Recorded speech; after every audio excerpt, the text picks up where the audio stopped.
All right, it's been a while, but now the time has come again. I'm about to experience the music of Marcin. I reacted to him before. It's been a while. The song that he's going to be doing is Moonlight Sonata on one guitar. Um, Moonlight Sonata originally is from Beethoven. Um, so, all you Beethoven fans out there, here's what I want you to do. Before you think about how you heard it from Beethoven, I want you to open up your mind and be ready to experience it this way. Now, for me, it's going to be brand new. I never heard it from Beethoven, and I haven't heard it from Marcin. But when if you heard it from the other, I don't want you to compare. This isn't a comparison game. What I want you to do is I want you to feel the music. I want you to experience the music from his interpretation.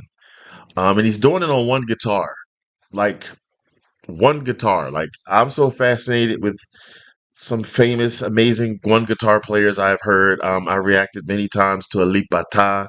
That was the first time I've heard and seen fingerstyle playing on a guitar, the intricate finger work. And then I ran across Marcin, who also does finger work on guitars, on top of blending it with percussions, I believe, and classical music and stuff like that too. So that's the power of music. Music is so fascinating because the composition, you can have the composition of a song.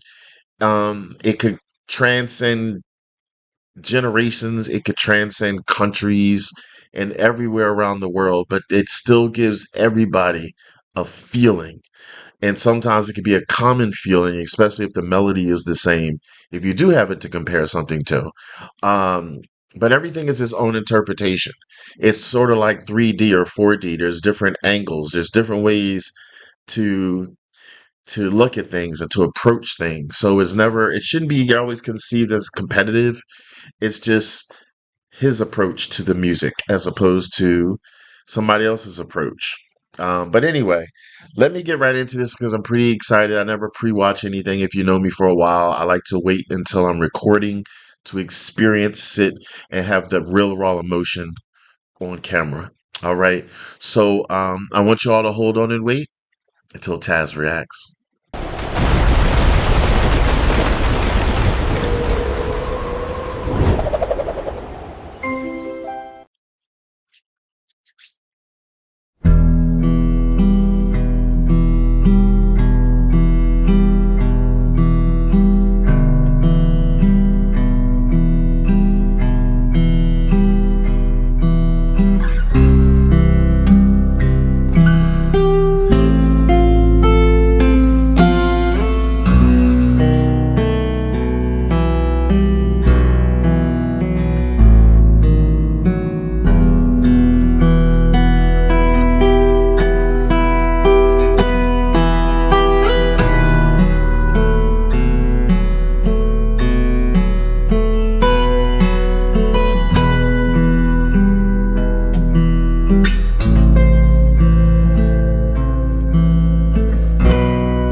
that?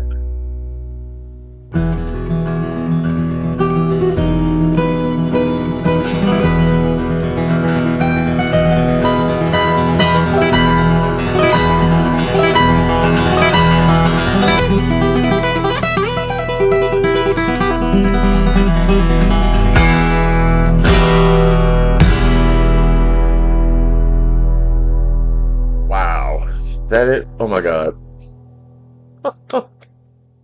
What? With the smoke? Damn, looks like he's frozen. Oh my gosh. I don't even, I don't even know where to think, what to say first. This young man is phenomenal. Oh my God, with that one damn guitar. He's covering like percussion and bass and harmony and rhythm. And then he's like, oh, wait a minute.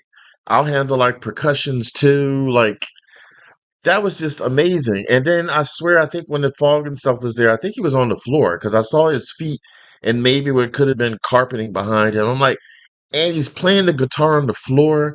I heard a long time ago from somebody that that was hard to do. I think the late great Prince, rest in paradise, played sometimes on the guitar, I mean, on the floor while on stage. And I heard that's hard to do. I mean, and I would imagine it's hard to do because it's sort of like your psyche or your whatever is a little bit flipped, you know. God, somebody tell me the history. I know I can look this up, but if you don't know me very well, I love to be educated by you in the comments. I don't like doing my own research. Sometimes I'm wrong because I might be on the wrong site, and then it's boring. I'm honest with you, but I love learning from you because you who have been following him for years know what's going on rather than me attempt to. And I don't want to give misinformation. So anyway, tell me how this young man fell in love with music and then became so great at it. Like the thing we've heard and seen so many times, the guitar, um, the intricate movement with his fingertips and using not just the strings, but like I think it's called the bass, I guess, with the palm of his hand and doing everything. That's what I love about it. Like you're basically using almost every inch of the guitar, not just the strings or whatever that we're familiar with. Um, it is fascinating. And to add those different sounds and then the intensity, and then the regalness, it was some type of regalness to it, like when he was standing up, and it almost looked like his nose was pointing towards the sky, like a regal feeling. And then, his outfit was kind of like regal looking. So with so much pride and intensity in it and classical traits, and at the same time had like a rhythmic uh R&B hip hop feel to it. Like it was a little bit of everything. It was a little like hodgepodge musical kaleidoscope of awesomeness. Yes, I said all that, damn it. Um I wanted to know at least something about the original song Beethoven. I'm not a classical music lover per se, but I've heard some songs. So something fascinated me when I brought this up. Tell me if I'm wrong. I got this straight from Google. Again, I don't like doing this heavy research. This song, Moonlight Sonata, was composed by Beethoven in 1801, but the name did not come from Beethoven, it says.